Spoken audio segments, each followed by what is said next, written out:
It's another Ben coming at you live from the kitchen. This coffee's cold. Oh, I just went through every stage of grief at once. You like icebergs? Of course you like icebergs, that's why you clicked on the video. Well, boy oh boy have I got a treat for you. This is, it's like 25 minutes of iceberg. So, sit back, enjoy the ride. Thanks for watching. We're gonna go ahead and get right on into it. Why do I keep drinking this? In the realm of weird and cryptic, I'd say I'm pretty knowledgeable. You know, I've always loved the weird stuff in the world, and I also have almost 3 years of just talking about weird stuff online under my belt.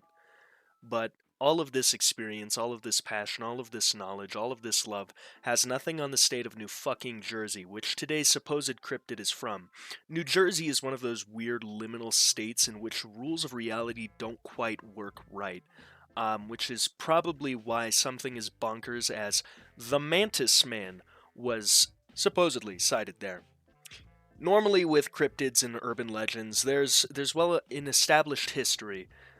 So an immediate red flag about this story is that until 2004, there are no sightings or folklore about any bug in New Jersey, spare mosquitoes, and syphilis.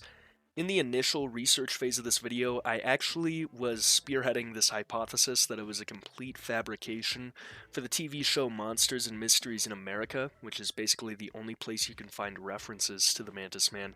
But the time frame didn't match up, so I have to put my smug and throbbing cock away and do actual research. So, the first recorded sighting of this dude was in 2004, already mentioned, right? Two guys are out fishing near the God Have Mercy on My Soul Musconatong River. If I pronounce that wrong, you're more than welcome to come to my address and shoot me in the head. The blogger who wrote the original posts of, "Oh my god, we saw Mantis Man," claims to have always been in touch with the supernatural, which, am I saying it's impossible? I don't know. I can't know. But I am saying that it's a great way to immediately nuke any intellectual credibility you could have built. And then there's also the whole providing no sources, and the whole thing is just fucking unlikely. Like, you can't just be like, there's a bug in the woods, and then not even give me, like, a little crumb to feast on, and then expect me to take it seriously, right? Theory 2. Bugs. Humanoid bug walk round. Maybe humanoid bug? It's not, like, entirely impossible for bugs to get to the 6 to 7 foot range. Such things were entirely common in the Carboniferous period of history, where the atmosphere's oxygen concentration was at 70% rather than 20. So maybe a bug vaguely like a praying mantis, but bipedal with human-ish arms isn't impossible, but what ecological niche would it fill? What would it eat? What would eat it? Why haven't tracks been found? No excrement? No corpses, especially. You always find corpses and skeletons and the stuff. As soon as you bring in basic biology and ecology and just, hey, this is how living beings work 101, this theory falls apart like the USSR in the 90s. It doesn't account for their ability to also just phase out of sight, because that's a thing that Mantis Man can do, apparently. And as we understand it, such an ability just is not biologically possible. Theory 3. Extra-dimensional beings. This is briefly mentioned by the OG blog poster, the idea that these things are not beings of this dimension. Conveniently, they leave out, though, what kind of dimension these extra-dimensional beings would be from, because there's a few possible interpretations of that, but all of them let me poke holes into it. So if this is a fourth-dimensional being, our human brains literally would not be capable of comprehending what the fuck is happening. At best, we just see a spot in reality that is indescribable because our senses can pick up a third-dimensional shadow but can't actually see the fourth-dimensional entity. Maybe it's a parallel still third dimension, but then that raises a question, what do these bug-ass motherfuckers have to gain by being here? Like, why would they do that? I mean, maybe they just really like exploring New Jersey. But unless there's a Mantis conspiracy that has been masterfully covered up, and they've all but gotten away with whatever it is they're doing, this option is also extremely doubtful. Theory 4. Aliens. This one is just plain unlikely and fully divorced from reality because the first thing you have to believe is that extraterrestrials are just roaming Earth. I like to believe that there's aliens out there, and I don't think that it's impossible that aliens have visited the planet. But come on, they're just in the middle of the New Jersey woods. Once again, I have to, just like the extra dimensional exploration thing, New Jersey of all places, no, absolutely not. It's like Great Value, Florida. At that point, they might as well just go to actual Florida and give someone fentanyl and see what happens. Why New Jersey? They wouldn't. But it's not impossible, just extremely unlikely. When investigating and problem solving, prefer Occam's razor as a solution unless I see the situation is adequately complex for it to not be that. But typically, Occam's razor is king, which leads us to theory 1. There's a lot of alien scripture and lore that speaks of aliens that look like how Mantis Man is described. But if we do this silly little thing called asking for semi-credible proof, we once again fall flat on the whole aliens thing, so once more, really not likely. There is, of course, also one thing that I didn't mention that is possible, which is just shared hallucinations. But I find the idea itself that multiple people would hallucinate the exact same thing, especially something as weird as a 6-foot tall humanoid with a mantis head entity, extremely unlikely. Like, two people hallucinating a regular ass thing at the same time is very rare. So I really doubt hallucinations as a solution, even more so than the rest. This is in another pen video though, baby. I've laid the facts out, I've discussed the possibilities. Think whatever you want. In a bit of meta-commentary as well, the iceberg I got this from in the first layer has Mantis Man, like the very top layer. And for those of you who don't know how an iceberg works, which if you're watching this kind of content in 2023 and you don't, good God, get out from under that rock you've been living under. We've had a whole pandemic. The knowledge that is the most common is supposed to be at the top, and there's like nothing about Mantis Man. The TV show that featured this guy in 2015 is almost the only thing that nets any search results about it. And of course, the supposed interviews with people who saw it, and then the blog that posted it. But for the last, almost decade, there has been practically no discourse, not even Reddit threads, which come up very often in Google search results because they're extremely useful. So, I don't understand why this is in the first tier of the iceberg. I had to hodgepodge the story together through research sources that weren't the TV show as well, because I absolutely refuse to participate in cable television. If I am going to watch a TV show and a third of it is ads, I'm gonna kill someone. It's just that simple. You know how Wendigoon once said, if I look up in the sky and I see a McDonald's ad, I'm becoming a terrorist? If I have more than 5 minutes of advertisement in my entertainment, fun fact, the first and currently only physical copy of my writing to exist in book format exists within my junior year AP US history teacher's room. Mr. Bellows, if you ever see this, I'm so sorry you had me as a student. Anyway, it's a satire. That's right, younger me was a satirical writer and a wannabe stand-up comic. I don't write as much satire anymore because reality keeps getting more and more absurd. And one of the biggest signs we had of this was when Donald Trump became president. The Dark Ages. You could write a joke and that man would make it reality in mere seconds. I swear to God, he was staring down the barrel of every comic's shotgun, just telling us to do it. So he tweeted this, a tweet with the word Covfefe. This horrible yet funny turn of events wound up being probably the funniest typo in geopolitical relations for a while, just because of everyone's responses to this. I mean, the Volfifi index, come on. But the question becomes raised. What the fuck did Covfefe mean? The truth of the matter is pretty clear. This is honestly kind of a nothing burger of a mystery.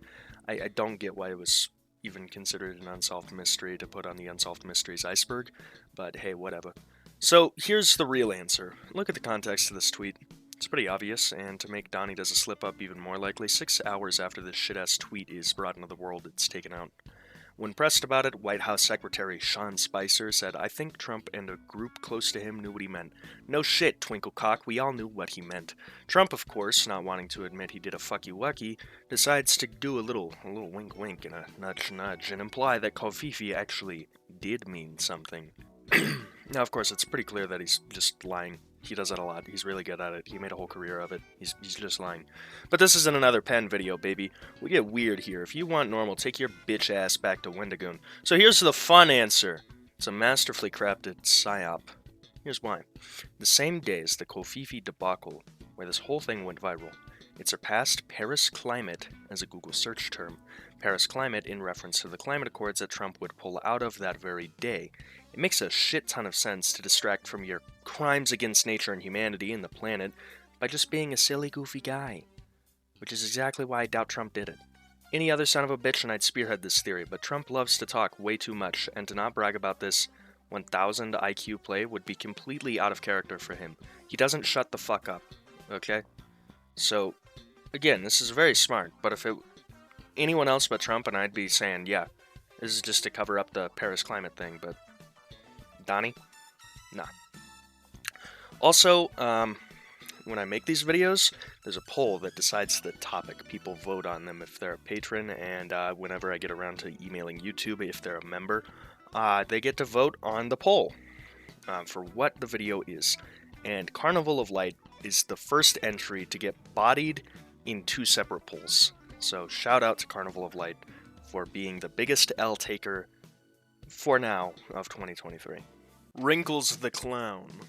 When I first saw this was going to be a video topic, I was actually a little haunted because I knew the name but could not for the life of me figure out why it was so familiar. Turns out it was because of the Killer Clowns video I did forever ago. But that is completely off topic. Who was Wrinkles the Clown?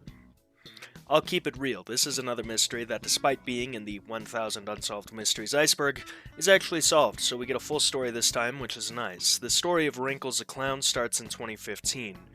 It's Naples, Florida, the land that God forgot. Basically, Wrinkles is a clown turned hobo, hobo turned clown, known well and wide, not really, for his crusty appearance.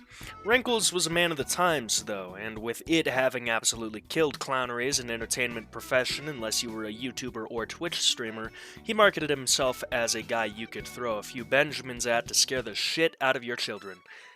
This wound up leading him to being in a few YouTube videos, right as a whole killer clown Illuminati thing was taking off. And if that sentence perplexed you, go watch this video. It's old and from the dark times, but it's not terrible. But who the hell actually was Wrinkles? Using the power of my B-list private investigative skills and Wikipedia, I can tell you right away that a clown, a very niche one at that, finding his way into multiple YouTube videos is suspicious, as is the premise. I'm not a parent, but if I was and I wanted to scare the shit out of my kid, I would do it myself, and under no circumstances would I let a random homeless dude in my house to do it. Like, actually chew on what is happening here, and if real, this would be very fucked up. Drum roll for the grand reveal, though. Wrinkles is a fabrication. I don't even need to theorize, which means that even though it stayed put away, Occam's razor eats another W. Wrinkles was created by an anonymous performance artist in 2015. There was a documentary that got more into Wrinkles as a character and a work of art, but any mystery that may have once been here is long solved. Wrinkles the Clown is just a guy in Naples, Florida, not Italy. Fun fact about Naples, Italy, though, used to be syphilis capital of the world. Beauty, divine femininity, stability, life incarnate. The moon holds some incredible importance to Earth, so much so that we've assigned it a bunch of things that it also just is, because we wouldn't be alive without the moon. It's very important for being on Earth and what it means to live here. And all of that has shockingly little to do with the ramifications of being, creative and comparing stuff to the moon, because every lovebird ever has been, oh, my moon, the love, no. Realistically, we're making them dig their own grave. Pick it up. Pick it up. And while we do that, we're asking a way cooler question. How did the moon get here? Now, in the way that I normally do videos, I go, most likely theory to least likely theory. The thing is that this is already solved, so let's start with the actual most probable solution. Giant collision. In the early solar system, shit was whack. Basically, after the sun started doing sun shit, the hot soup that made up the rest of what would go on to be everything else in this bitch was aggressively coalescing like a group of European nobles at the last orgy before World War I. This led to dozens of protoplanets screaming around, Jupiter and Uranus and Neptune doing some fuck shit over there, and an absurd amount of chaos. In this chaotic proto-realm, baby Earth was chillin', and a primordial protoplanet roughly the size of Mars, now named Theia, was not having that. Theia pulled up to Earth and told us it wants the ones, before colliding in a devastating impact that threw a shit ton of material into Earth's orbit. Funnily enough, for a while, because of this, the Earth had rings, but those red-hot rings would eventually fuse into the Moon. We know this because of two very key things. The Moon has the same composition as Earth, only with lower deuterium. The fuck does that mean? Basically, on early Earth, there was not a lot of hydrogen. It was mostly rocks. Hydrogen, being a gaseous material, was out where the gases were. It was not where the rocks were, because the rocks were very, very, very hot. So this means that there wasn't a lot of water, not a lot of hydrogen. Deuterium is heavy hydrogen, an isotope that hangs around where there's a lot of hydrogen. Now, there's literal tons of it in the oceans, but it's not so common elsewhere because hydrogen doesn't normally gang up the way that it does when water's around. So this means that the moon stuff was moon stuff before large amounts of hydrogen were on Earth. Most hydrogen was brought on later by comets, so early Earth was when it left. It being almost the same composition as Earth otherwise confirms it as Earth material at some point because it'd be very unlikely for an object to have such composition and not be from the Earth. And two, we can still see the remains of Theia in Earth. When Theia hit red-hot lava hell baby Earth, it fused because both of them were the temperature of molten metal. However, some rocks on Theia were more dense than rocks on Earth and thus did not fuse so cleanly. The rocks sunk to the bottom of the mantle, and they stay there. These spires can still to this day be spotted using the right tools under the African continental plates and deep under the oceanic crust in the Pacific Ocean. Now, this theory is neat, clean, the most probable it has evidence, but of course, while it is the most accepted, there is the increasingly slim possibility that it was something else, so here are the other theories. Theory 2. Spin-off. So, the moon has the same composition as the Earth, but maybe you just don't want to believe that Theia hit the Earth. Weird, but okay, so how the fuck did that ancient Earth get into the sky? Well, there's not a lot of ways. I mean, we could be like, Jeff Bezos traveled in time and built rockets, but we're not at that point in the video yet. So let's stay in the realm of logic. Rotational energy. You know, if you swing something covered in water droplets real fast, you can get them off. So maybe that's what happened. But there's a few huge problems with that. How could the Earth have been rotating that fast? It couldn't have been. Otherwise, the Earth would not have coalesced. It would have been too fast to stick together. And it somehow acquiring that speed afterwards is preposterous to imply because what could have possibly given the Earth that speed? It's by our current understanding of the solar system and physics extraordinarily unlikely. Theory 3. Capture.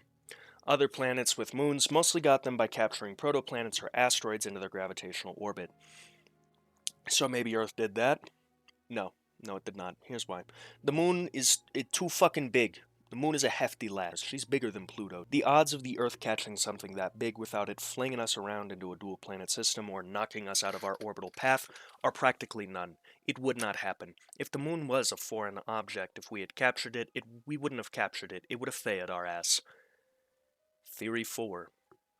Aliens. Yeah, we're at that part of the video. It's Jeff Bezos ruling buzzwords, referencing conspiracy theories in a way that won't get me demonetized.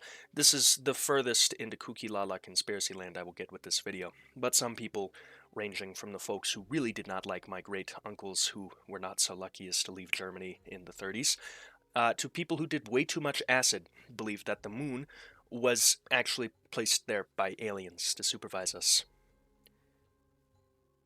Yeah, so there's a lot of issues with that, but just poking holes in the logic, the biggest issue is that the moon as an alien spaceship would have had to have appeared very early into the Earth's formation, because the moon is crucial in a large amount of the Earth's functions. Life could not have evolved without the moon, because if we didn't have something stabilizing the tides, shit would be weird, and coastal areas is where a lot of life developed. April 10th, 1815. Something absolutely disastrous is about to happen. Not an election that may or may not further the West's progressive slide into fascism, or a quirked-up white boy like me discovering the clitoris, but something way cooler that I can joke about. in regards to bombs and not be on several federal watch lists, the eruption of Mount Tambora.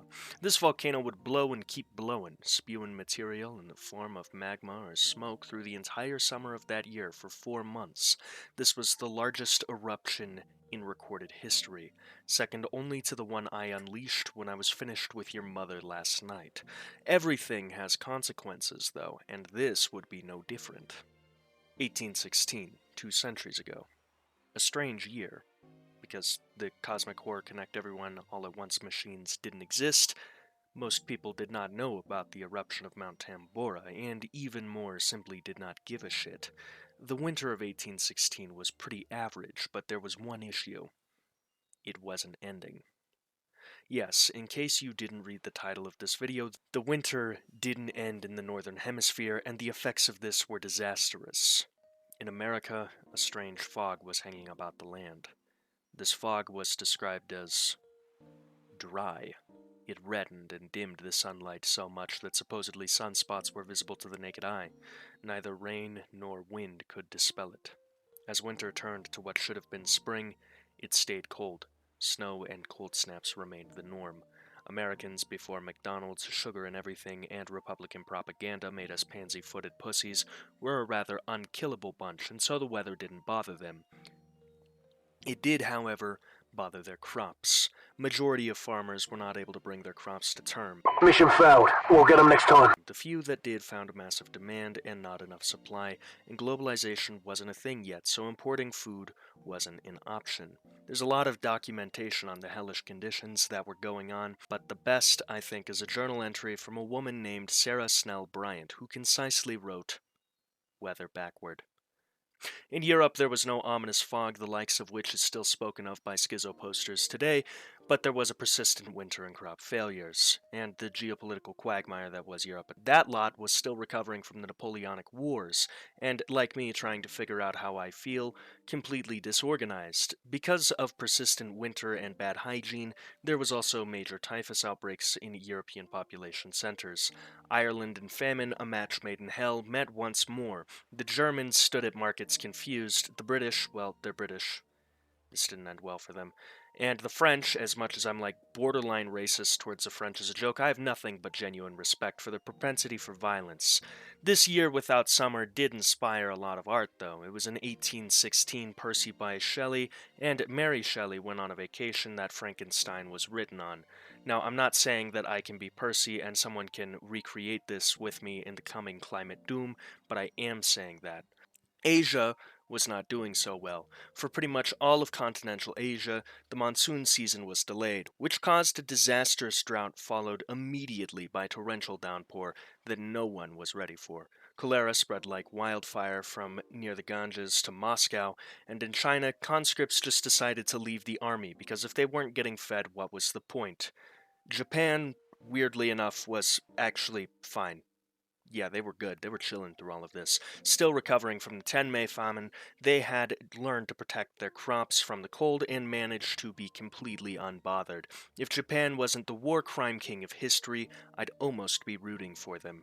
Absolutely no one cared to document how the southern hemisphere was doing, but all accounts say that really only the northern hemisphere was fucked, which tracks because of the way seasons work, which is that when it's one season in the north, it's the opposite in the south, which is why Australians celebrate Hanukkah, Yule, Christmas, and other winter celebrations midsummer. So they were chilling. Okay, cool. All that happened, and I can go full MCU pulling shit out of my ass for dialogue mode and go, that happened. He's right behind me, isn't he? But here's a better question. Why did this happen?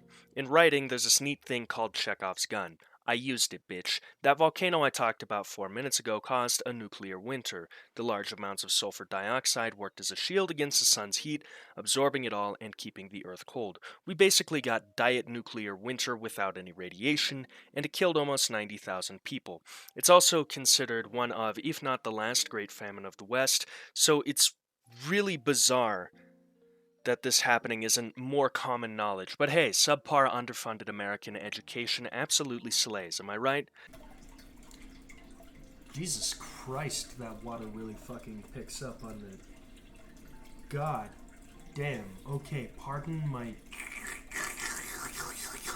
noises. I don't know if this is catching through my mic or my Mike. I think it's the Mike. You made it to the end of the video. Thank you so much for watching. It was really great to have you here. I am actually working on making these a lot more high quality than they normally are, which is why I'm staring into your soul from the webcam that I got. Thanks again to the guy who gave that to me, big preach. Now, of course, if you liked the video, here's what you can do. The thing every YouTuber ever tells you to do. I still don't know if it's this microphone that is being... That's a problem for editing me, which is me in like 10 minutes. Go ahead, like the video, comment on the video, subscribe if you enjoyed the video. All of this stuff helps people beg you to do it for a reason. So, just do that. Please, I'm begging you. I need the money. Speaking of money, thank you so much to the patrons. They fund this whole ordeal. They're somewhere on screen. I'm not even gonna bother with gesturing. And with that in mind, I'm gonna go ahead and get on. Thank you again for watching so much. Glad to have you here. Can't wait to be putting out more stuff. So, if you enjoyed it, go ahead, subscribe, all that stuff. If not, tell me to kill myself. I don't know. It's 2 in the morning. I'm gonna keep it a buck with you. My autism really acting up right now. This water, it's gonna drive me insane. The water's gonna drive me fucking nuts. But it's good. We're chilling. So, again, thank you. It's really good to have you. Memento mori.